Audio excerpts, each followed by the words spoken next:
Do something else. Do more. Do the impossible. Do better. Do good. Do big. Do small. Do it wrong. Do it again. Do it ourselves. Do it together. Do what no one else has done.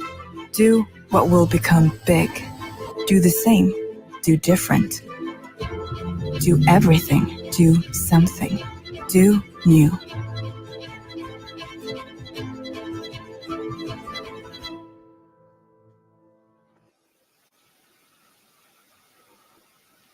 Good afternoon. Welcome to a webinar from Linköping University. Today we're going to learn more about a bachelor program in experimental and industrial biomedicine. And I'm going to introduce my guests in a minute. But then we're just going to go through a few general housekeeping things at the beginning. This webinar is being recorded, and we will publish the recorded part, which is about 25 minutes, maybe 30 minutes, where we're going to talk about the program. That part will be published on our website, liu.sc, on the program homepage.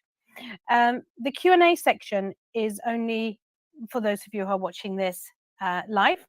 I think if you're watching it through the Study Abroad portal, the whole recording will be available. So you can ask questions, and as you see at the bottom, there is a questions box and there's a chat box. Put your questions in the questions box, because those are the questions we'll be answering. In the chat, do say hello to each other, where you're from, get to know each other a bit. But the questions is the bit where we'll be looking. And you can ask questions throughout. And if you're watching this recording, you can also ask questions, and those questions will be forwarded to us. But without further ado, my name is Therese Winder. I'm a communications officer, and I'm here with Jonas Wetterö. My formal title is Associate Professor. I'm the Program Director of this program. Thank you. And I'm Anna. I'm a student in the fifth semester, so the third year, and I'm from Italy. Okay, thank you. Let's start by learning a bit more about the program. Why do we offer this program? So, Jonas, would you give us a brief overview? Yes, I can give just a very brief introduction to the program. So, the program, if I think Luke can share a couple of slides. That it's the bachelor program in experimental and industrial biomedicine, and the degree is within the subject medical biology. So this is a 3-year program. So it's a three-year bachelor's program, right? Yeah. And we actually have a long-standing tradition in educating our students in medical biology and life science in general. And dating a few years back, we sort of did a stakeholder survey and actually also looked at where do actually the former students that have studied this subject, where do they end up? What are their profession nowadays? And then it was clear that we were very good in preparing the students for performing research in academia. And we also noted that quite a large group of the students actually work by R&D in industry. Okay. And also by authorities and similar. So that's where the experimental. We can go back to the slide later. So Luke, if you take it down, thank you. So the experimental is the kind of research side, and then the industrial side as well. Yes. How about you, Anna? What attracted you to this program? I think it was really how complete it is. It gives you a bit of everything. Like we have bioinformatics, pharmacology. We work a lot in the lab, and also I think the industrial side of it was the only program I saw that had industrial in the title, which really attracted me to it because I don't really know where I want to go and if it's going to be academia or industry. So okay, so it's quite so is this program unique in that sense that it combines these two areas? I would say essentially yes. It's unique in that aspect. There are other international bachelor programs in Sweden, at least two of them, maybe three. But we are the only program that offers this. It's sort of an intertwining of a project management throughout the 3 years, that you actually perform project-based teaching, and you actually accomplish something. So not just kind of a pretend we think, but it's actually more tangible. Hands-on project management from the first semester, actually. Yeah. So is that the kind of industrial aspect of it? That's the project management that you kind of then need.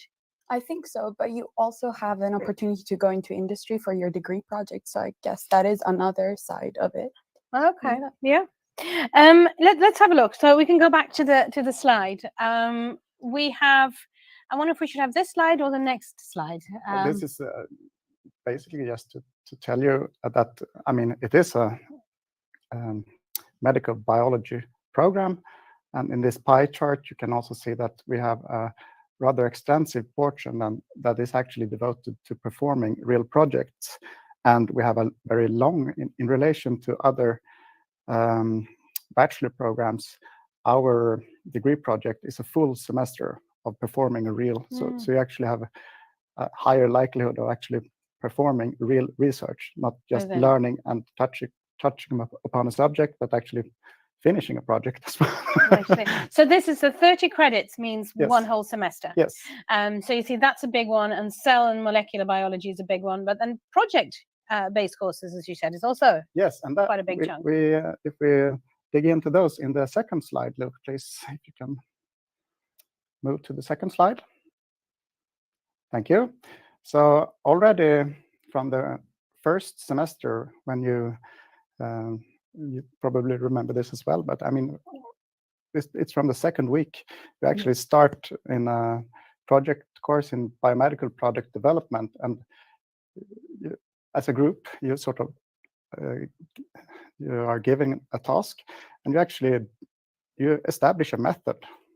You build a kit that is able to detect something. Okay, do you remember it?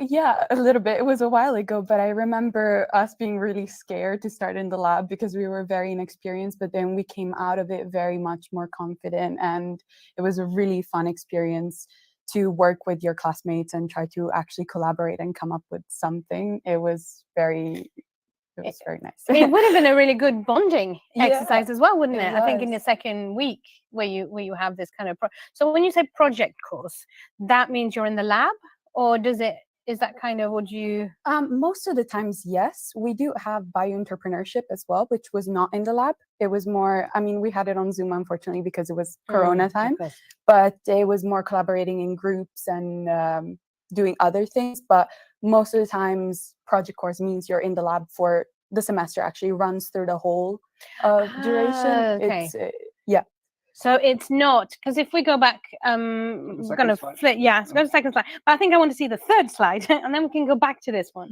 But if I can see the third slide. So this is the first year and a half. So when you start, and you can see there's two different blocks in a way. So you do the first two courses, and then you have an exam for them halfway through the semester, and then you do the other two for the other half of the semester and have an exam, and then they kind of, they go. But the project course, so for each semester, it runs in parallel with the others. So it's a long calendar time, but low intensity, but for an entire semester for all these project courses. Okay, and does it kind of overlap with any of the courses, or is it its own course? Sometimes I think a lot I mean, everything is related, obviously. And I think the skills that you learn in the project course really come in handy in the other courses as well. You also learn great skills about presenting your work, which is very helpful during the degree project as well, when you have lab meetings or you have to present what you're doing. So I would say it's all correlated. But of course, the schedule makes it possible to do everything and it doesn't clash or anything like that. Okay. So when you first started, I think, thinking of going back to your first year, what was the first impressions? Once you started, was it kind of, full on get into studying straight away, or did you have Freshers Week?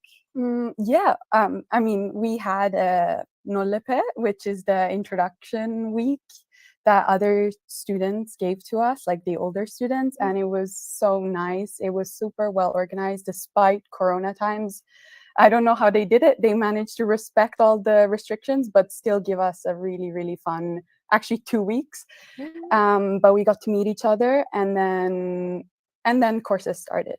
But of course, in the first semester, the courses are introductory, so they're not as detailed as the ones that you will find later on. So it never felt like we were being thrown into the deep end. It was a smooth process, I would say. I'm thinking because because it's a bachelor program, everybody's new to university level studies. So what support is that? I mean, do you ease them in kind of gently to university level studies? Yes, it's both actually. I mean, as a student, of course, you have to dig in and do hard work, but of course, I mean, you must function as a human being. There is room for fun as well. Yes, but I mean, it's hard work, but dedicated work, but also a good social environment, I would say. And a good, I think, you have a really good cohort. The class is supportive, and you also work with kind of student kind of led learning in a way. Yes, it's not only our class, but it's the whole program. I would say, like, us third years try to help the second years, and the second years try to help the first years, and it's very nice how much you can get involved into student life. That's something I didn't know about it, and then I found out that you can do so many student associations and get involved into whatever you like, and it's incredible. If we go back to the slide, we'll have another look at the courses offered. So would you say that the first semester, does it have a focus, a kind of more so biology, or is the common thread that they are introductory? I don't think you can really put it like that. I mean, I think the progress is more clear if you look at the project courses. If you look, do you want to go back one slide? Yes, to the second slide, please. Sorry the shuffling. Luke is just the slide master today. Your patience. But in this slide, it's pretty obvious what is life science all about in this regard. I mean, it's making the life better for patients and for us as human beings as well. And what it's all about is, in the first semester, then you are given this task about biomedical product development. That is, you have found something that needs to be performed at the lab, and you learn how to design a product. A product is useless unless you put it into the society. And how do you do this? Yeah, that's by using entrepreneurship skills. That's what we do in the second semester. Then you often have thought about the product, what are the requirements, and then how to make it into a product. Then in the third semester, we have a lot of effort into educating the students in how to manage. I mean, the methods that we use in the experimental setting in life science is the readouts are becoming intriguingly complex. The data are very complex, so we need to be able to use bioinformatics tools to actually interpret the results from our methods or measurements or what else we do in the lab. So we're back to this slide. So if you look at the kind of project course, biomedical, the product development, the entrepreneurship, and then the bioinformatics, do they kind of, so do the courses that you do support the work you do in the project courses? Can you take that? Yes, especially for bioinformatics. Yeah, I think they're very correlated, and you need one to do the other. So it's great that they're timed like that, and they build your foundation for the next coming courses. So yeah. So then if we go to the next slide, let's have a look. So that's the 4th, 5th, and 6th, and you're in your 5th, and we want to hear more about that. But then in the 4th semester, so you're now in the spring semester of your second year, the project course there is drug development. Yes. And that's it's really, I mean, correlating directly to the pharma business, and also device side of the industry, I would say. Yeah, and then you do have the kind of pharmacology courses that kind of support this course in a way. And then the degree project is in your 5th semester. That's usually in the 6th semester in a lot of programs. How come you've chosen to do that in the 5th? Yeah, it's a good benefit of having it like that is that the students can bring back experience to the program when they're still active as a student afterwards, and I mean, communicated to fellow students and similar as well. So Okay, so again, it's a student-led learning. Yeah. So you're doing your degree project now. Yes. I think you're having a lot of fun, aren't you? A Yeah. lot. I'm so sad it's ending soon. Oh, what is it? What are you doing? I'm working in virology, so we're looking at a gold nanoparticle-based influenza vaccine. Okay. Wow, it sounds very advanced. Okay, so you're in a lab. Yes. You lab for kind of 8 till 5 every day, or what do you? It's very flexible, and you can talk to your supervisor and make your own schedule when it comes to the degree project and really see what you need to do. And of course, things can go wrong. So some days you can, stay there a little bit longer. But for me, it was a very flexible schedule.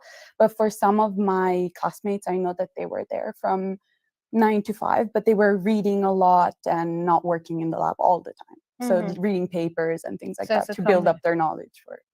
So you're in your research group here at the university. Yes, Yeah? I'm working there, not like officially, I would say, your but project, yeah. your degree Yeah. project. So, but some students do industrial settings as well. yes, of course, this has been limited during pandemics and similar, but the ambition is, of course, I mean, you're essentially free to connect with related a company within a related field and perform your degree project. And do you have to find your own place?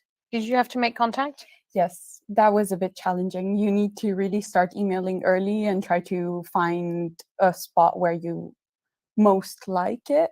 You have to kind of read the research that the people you're going to work with are doing and then see what you're interested in. I was very interested in virology and immunology as a whole. So for me, it was very lucky that I found this spot in virology. I was very happy with it. Okay. So you should start in your 2nd year. You kind of, or Yes. even before then, start kind of, well, as Yeah. soon as you have an idea what you want to do. I always tell the students, I mean, basically all teachers they meet during the program are potential supervisors and even potential employers as well. So because Yeah. all the teachers are active in performing science as well, and many are active in like spin-off companies as well, and Okay. so on. So there's a lot of kind of real life, in a sense, experience Yes. within the teachers who are actually performing lab work, for example, themselves and doing research. Essentially, all teachers are active scientists.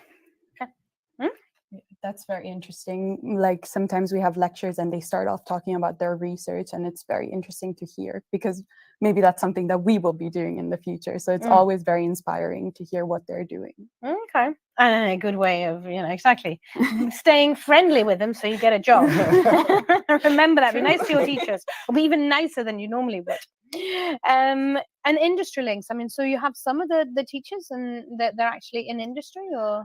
Yes, I mean, the typical situation is that teachers may have an academic portion, and maybe they run companies as well, maybe active in boards. So we have a few teachers that are that actually. Okay, so they give you an insight into the world Yes. outside academia. If we go back to the slide again, and we'll have a look at the final semester. And the final semester is more about clinical trials. Yes. So there are laws and regulations. Obviously, it's very important that we learn what is required from something that you intend to launch as a protocol or pharma for being used, or device that is supposed to be used with patients. So the students will learn to write protocols on this and learn the requirements. Okay. And good clinical practice, for example. For that. So you haven't done this. So what do you which course are you looking forward to? Are you looking forward to any of the courses? Probably the pathology and disease models. It sounds interesting. Yeah? Yeah. Also the clinical trial, very interesting. I suppose that will be kind of connected a bit to your, you know, the Yes. virology, I can hardly say it, that you do at the moment. So which has been your favorite part of the program? Which has been your favorite course or part? For sure the degree project. I think you learn so much how to troubleshoot and like if something is not working. In the past we would just, you know, run to the teacher and just ask, well, what's happened, you know, but now you actually have to, you know, look back at your method and see what happened, what went wrong, you know, and figure it out yourself, and you feel like you're, you know, you're a scientist and you're like doing so good. But yeah. Okay, so you get a real feel Yeah. for That what it will be like. That is performing science, troubleshooting. It's making mistakes over and over and over again, and then, Yes. you know, oops, it was right this time. Yeah. So was there a challenging part as well? Some challenges? Oh.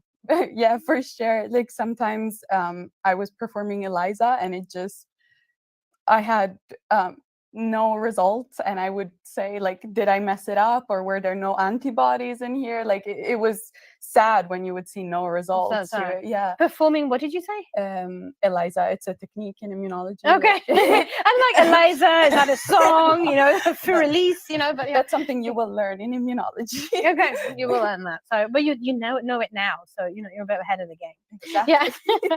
So you see no results, and were there some courses that were particularly challenging? Speaking in my opinion, bioinformatics was a challenge for me. I'm much more practical when it comes to things. I like to be hands-on and doing things, and bioinformatics required a lot of patience in front of the computer and really understanding the functions of the program. And that really tested my patience and my attention level when it came to that. And it was challenging, but the teachers are there for you. You can always reach out for help, and it was completely manageable. That's good. That's good. I'm glad you say that. What about when we looked at the structures? We've looked at all these courses. Are they all assessed through an exam, or most of them are assessed by one part that is assessed by a written exam, like typically mid-semester and by the end of semesters, like you mentioned in the overview of the program. There are also other parts that may be like performing lab assignments, and then there could be seminars where you discuss your results, and maybe not entirely focused on assessment, but sometimes could also be a good learning opportunity, so you actually can ask questions and discuss it with your fellow students. And there may be like project presentations that you touched upon with the project group work and similar. What about the group work? Because I you know, that's it's quite it features heavily in education in Sweden. Yes. Were you used to it? Was that new to you? I mean, what did you? It was very new to me, and there's this thing called problem-based learning that we do a lot of, and that was completely new but very useful for our exam. We're given. Tell us a bit more about it. Yeah, we're given a scenario or a case, you could say, and we are in groups and we have to kind of discuss, and sometimes we get questions and we have to try to figure out a solution to it, or at least try to understand what's happening, and then come back to the next session with more research and more of an idea of what's happening. And this is very correlated to your exam, and so sometimes you can get these topics in your exam. So if you've done well in PBL, you do well in your exam. Okay, so PBL, it's read up on PBL, problem-based learning. Yes. So kind of more scenarios that you kind of solve challenges. Yes, and you also get support from your fellow students often, since it's not a competition. You sort of help each other out in understanding a given. Because you're assessed, kind of, you know, that it's the groups, the work that you present that you've done together is what you're assessed on, or are you assessed as individuals? It's all together. It's you know, it's about collaboration and working together rather than individually like it would be in an exam. So you come together, and sometimes have also presentations in PBL, but sometimes it's just based on what you bring to the table and what you have researched, and just collaboration in general. So I wouldn't say it's by yourself. No, it's kind of Yes, and this connects to the profession as a working in life science. I mean, you need to be able to work individually, but also to be a very functional part of a team.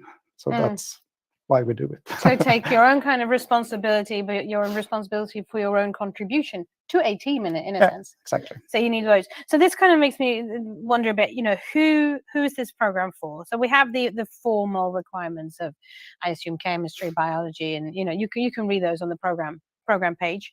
But what else do you really need in terms of kind of mindset or skills or personality to succeed on this program? What would you say? I would say you need to be very determined and a curious person. There's a lot of things that if you're curious, it will drive your research. Whereas if you're not interested in what you're doing, then you won't succeed because, you don't like it. So you won't be willing to put in the work. But if you're actually interested in these things that you're studying and you're a very driven person, it's a perfect program for you. That's a perfect. So not just a kind of fleeting interest. Oh, that sounds a bit interesting. I need to do something to get a job. It's more you have to be passionate. For sure. Yes, and of course you can. Sometimes it's not possible to be passionate about all sub-subjects. Bioinformatics. but I mean, the important point is that some stuff you must learn to be able to dig into what you're really interested into. Digging into. So that's the kind of just not just the skills, but also a passion for a curiosity and a passion for curiosity. Curiosity is the key. It drives you, finding answers. So the schedule for the day. Do you see? I mean, not the project course, but when you're in class, is it a full day? Do you combine seminars, lectures with lab time, or what does a kind of typical-ish day look like? It very much depends, but it's a full-time study, so you have full days, but I would say it gets a bit slower when it comes to exam time. So you will have maybe a week where you're just focused on studying for your exam, but prior to that, you're in the lab, you're in lectures, you're in seminars, and it's full-on course. It's a full-on course, yeah. So you should focus on this and not try to work your way through college. I think that's important. Exactly.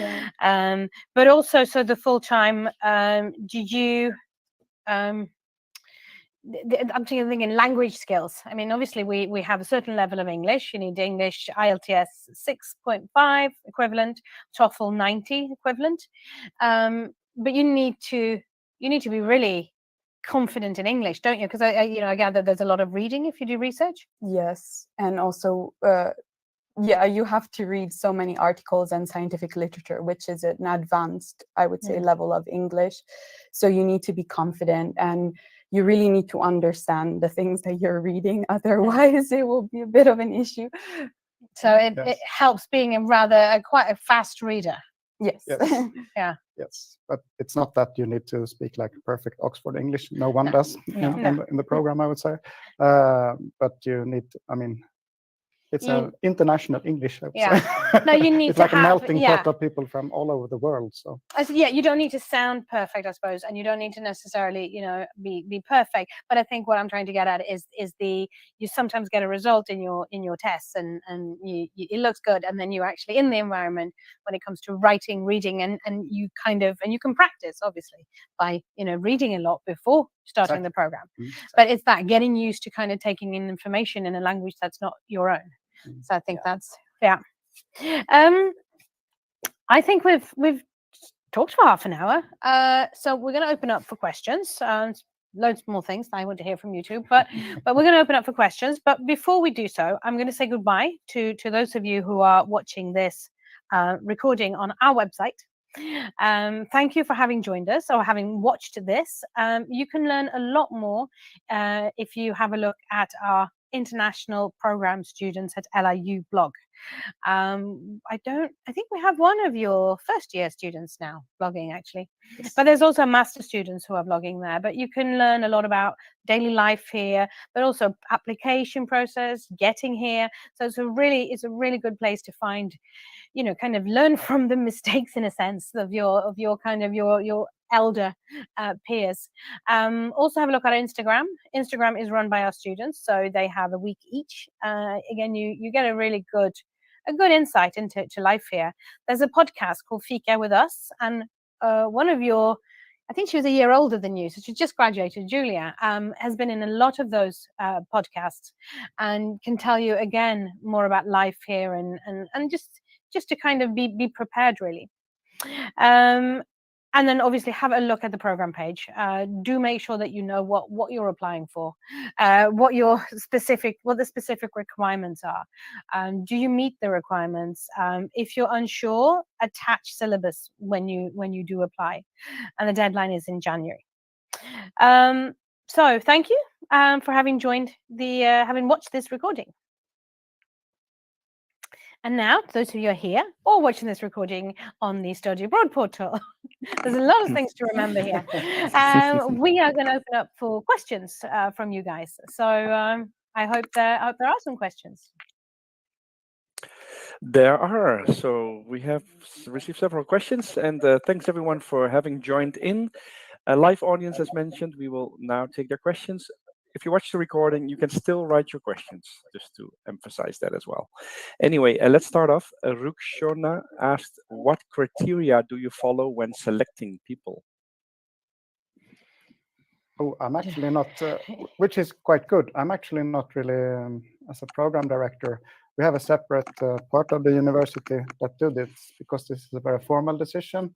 And I, as a teacher, I'm not really taking part in this admission decision. Yeah, you need to meet the requirements. So look at the requirements. So you have to have, I know that it's chemistry and it's a few more, chemistry, biology. It's a general life science subjects. So those, you need to have those at a certain level. And then it's your grades. So it's based on your grades really.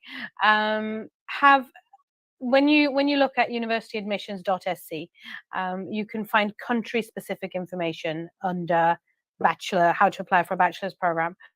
Have a look at that, because that translates quite a lot of things from different countries. So there's it's basically a page for each country in the world. And you can see how your system fits into our system and therefore our requirements. But it's based on academic merit. Mm. And Singapore, that's where you studied. Yes. So the Singapore system works. Or was it the American system? I mean, I studied with the IB, which I think is an advantage because it's very well known worldwide. But I think the student studying website in Sweden, study admission, is it called that? University admissions, That is very helpful when it comes to all the requirements. Because I was looking at them for Italy as well, because I'm from there, but I don't know why, but it's helpful. You're from both of them. Yeah. Yeah.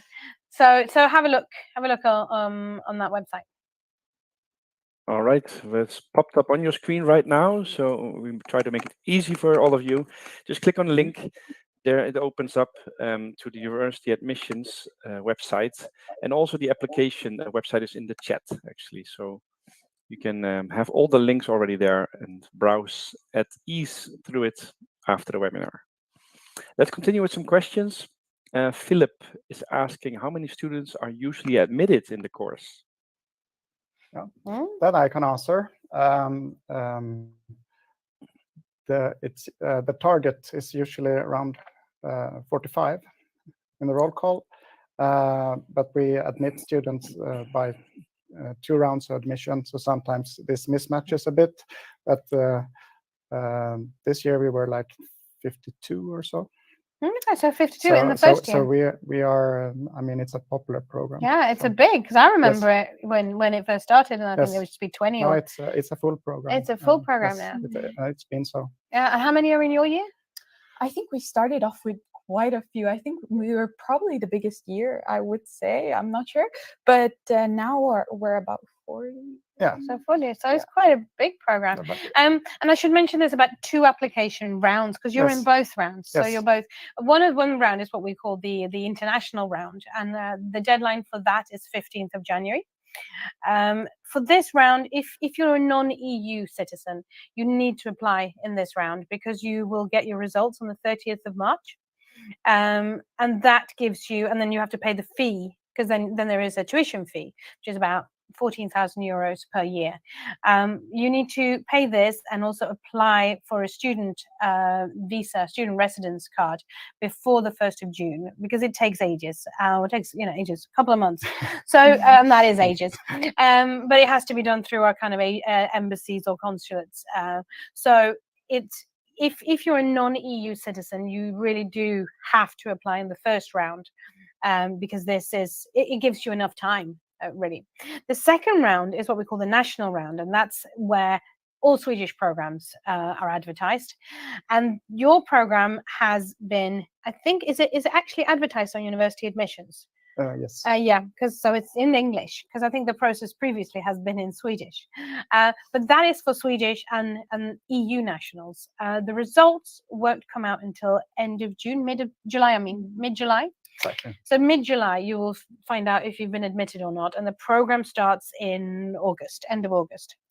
Yeah. Yeah, about end of August. About August 19 or 20. 19th, yeah, so 19th. ish. Yeah, so around 1920, so middle of August, which basically gives you a month between being admitted and starting, and that is enough time if you're European to pack your things and get moving here.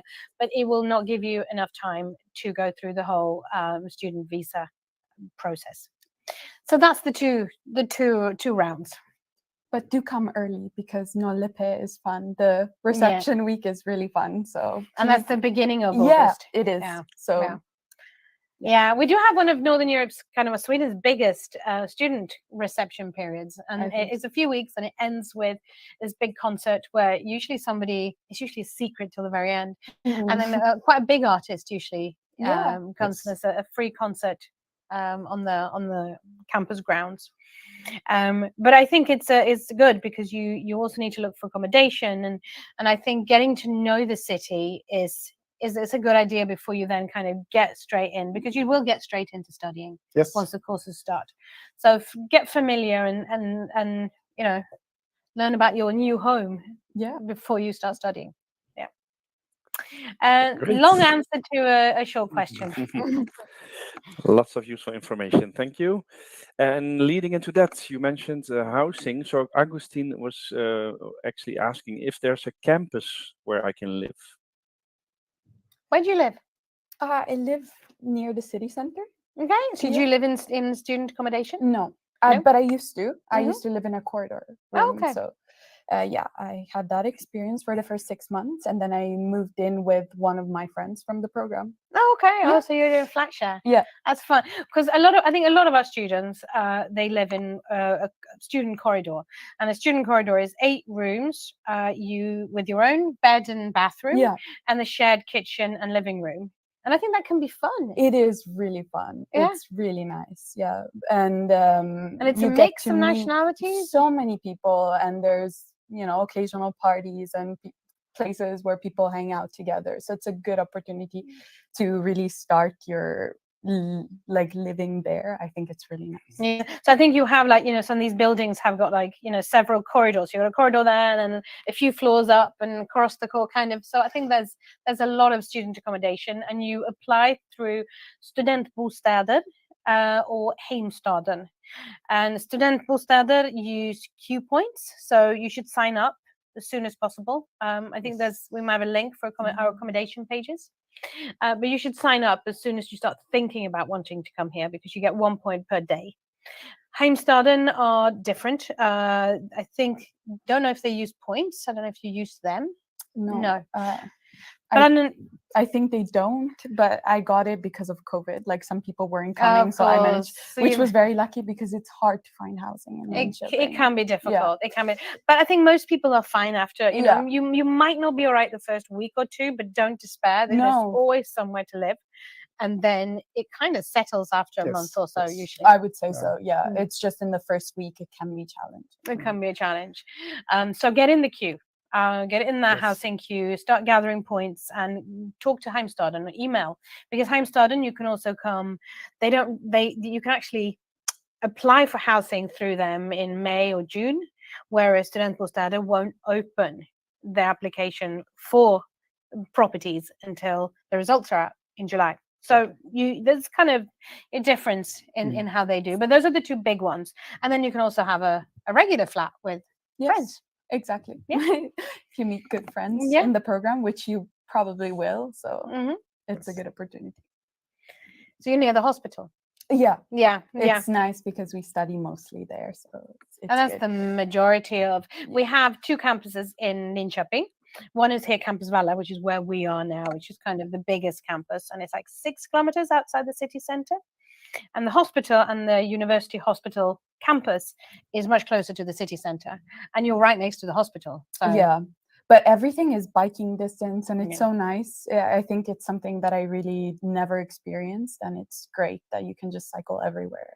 It's fun to meet your friends and bike together. Everyone go by bike. I go by bike. All of us. There's a lot of cycle paths, and I think what I realized when I moved here was that, you know, in the winter, even though it's snowy, the kind of major cycle paths have got the central, the heating in the city is kind of these massive pipes in the ground, and those are underneath the major bike paths. So the snow melts and the ice melts. So even though it's cold out, they're kind of clear and it's fine to cycle at any weather. You do it.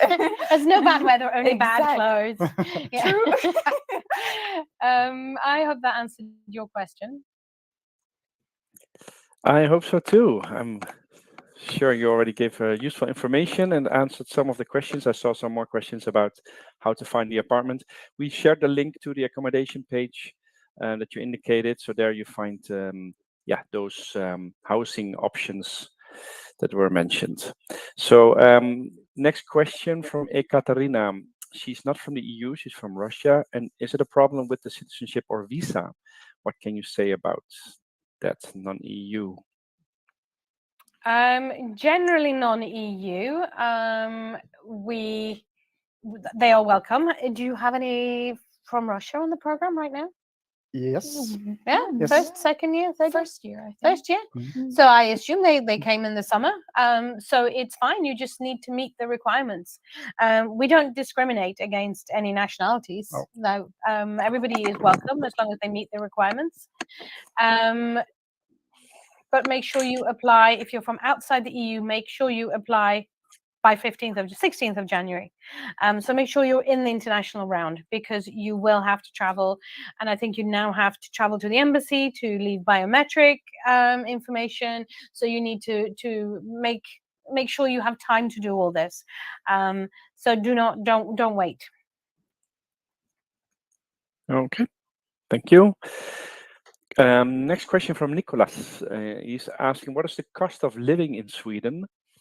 And can a Spanish student find a part-time job to subsidize the cost? Cost of living. The migration agency have a guideline of about 8,000 euros.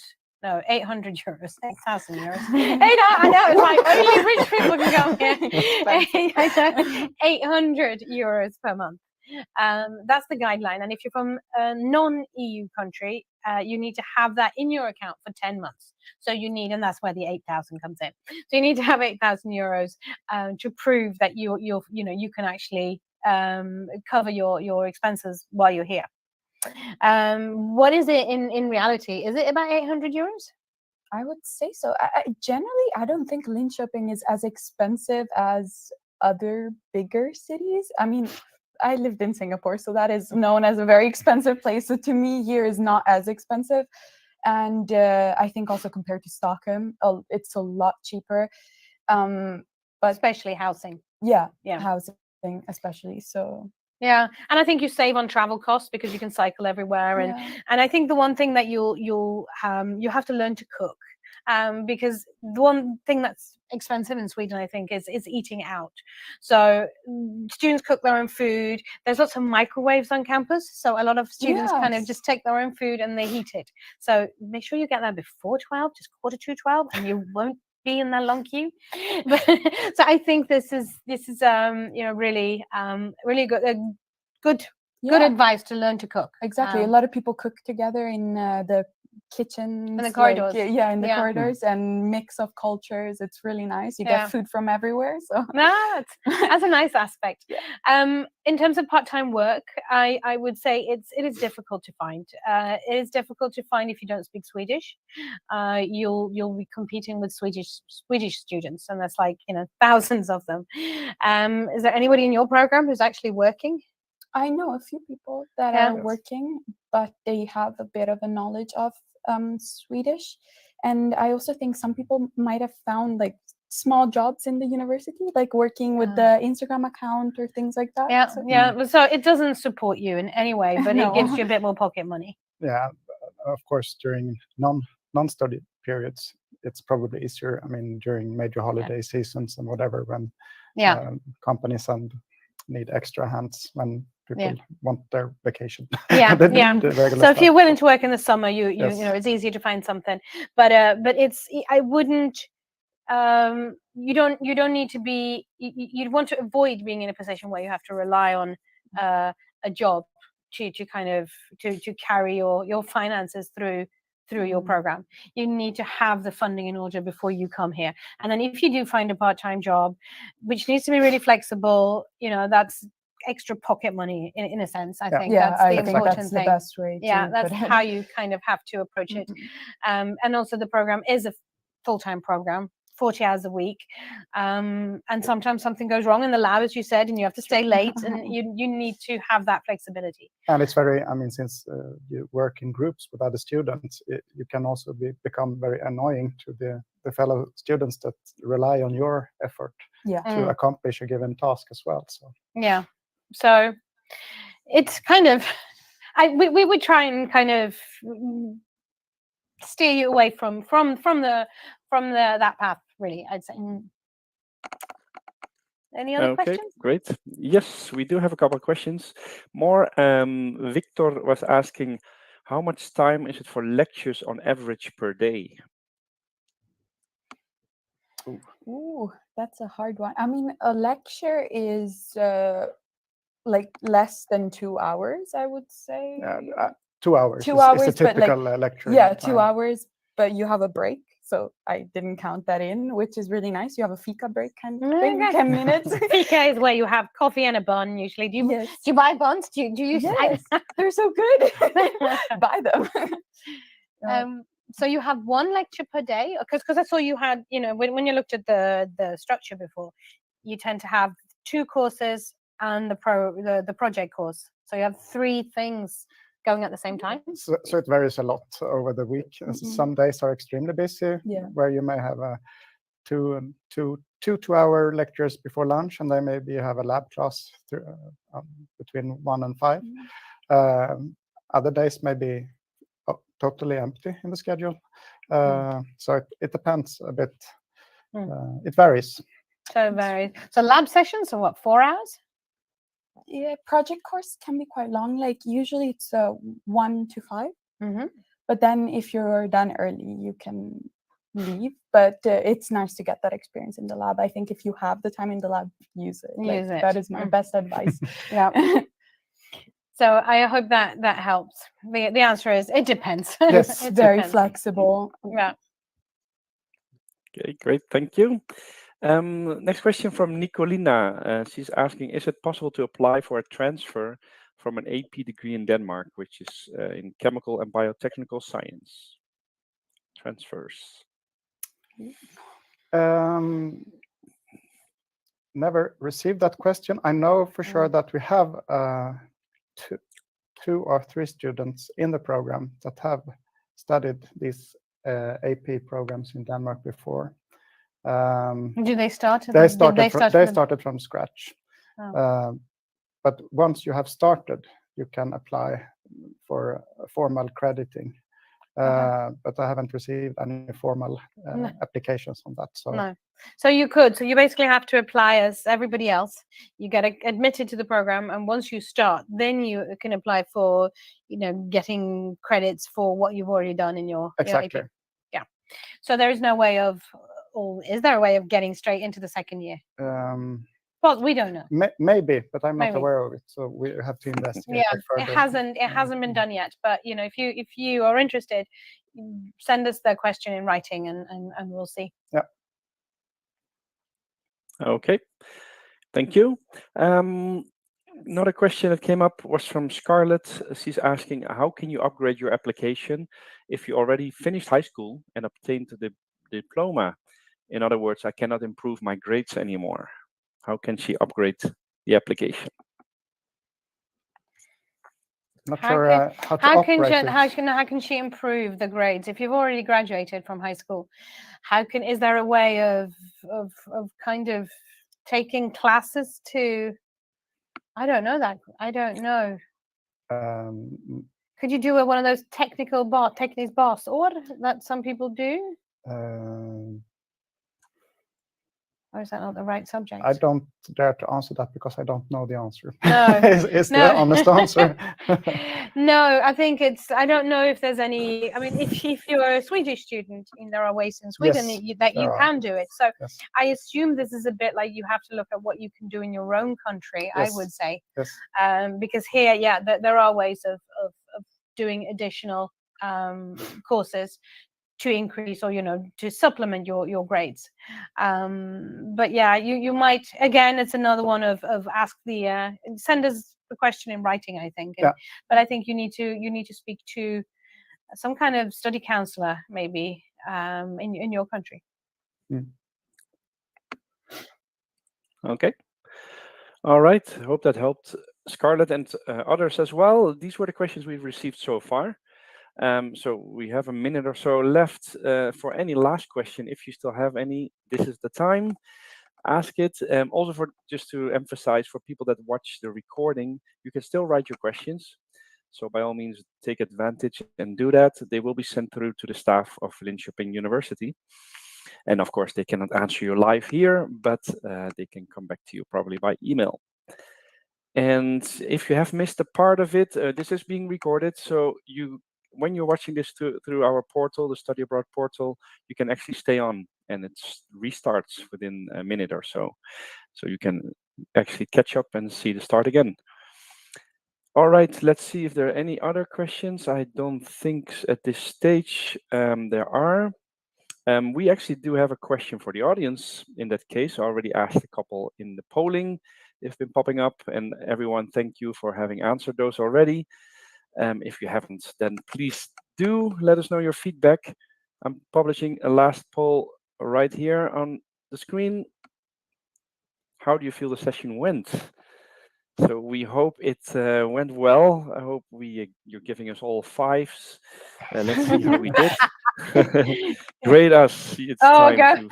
I'm glad you voted voted yourself there. There's 5 indeed already. Good. All right. I'd like to ask Anna a question. If you could give Anna of 2 years ago some advice before, when you were in this process at this time of year, what advice would you give? What advice would you give her, old Anna? I would say not to be so anxious about the whole process of coming to Sweden, because you'd be surprised at how welcoming it is and how much help you actually receive from even just students in the reception period. And so there's no reason to really be so stressed out about finding accommodation and everything. Of course, look for it, but everything will be okay. That would be my advice that I would give myself. Yeah. So relax, it will be fine. It will work out. There's always someone to go to, and there's always help that's going to be offered to and you. You get do you get connected with current students before you come here? Can you? Yeah, like for example, for us, it was Julia. We already Yeah. mentioned her. Shout out to her again. But she was the person organizing our Nolipet, and we were in contact with her, and we could message her actually via WhatsApp if we wanted to. Okay. 'Cause we Before got you a- came here. Yeah, we got a handbook and everything, and it was really nice. If we had any trouble, we could reach out to her, and even some more people in her class. Yes, and this is still the case. It's still I the know, case, I know so you that have, like- the older students, more experienced, they help out a lot. I'm very impressed. So it's a really kind of welcoming Yes. committee almost Yes, with, you know, yes. where. And what advice would you give somebody who's kind of in the process of applying or thinking of applying? The advice is to apply, of course. Do but it soon. Yeah. I mean, bring a huge portion of curiosity that was mentioned.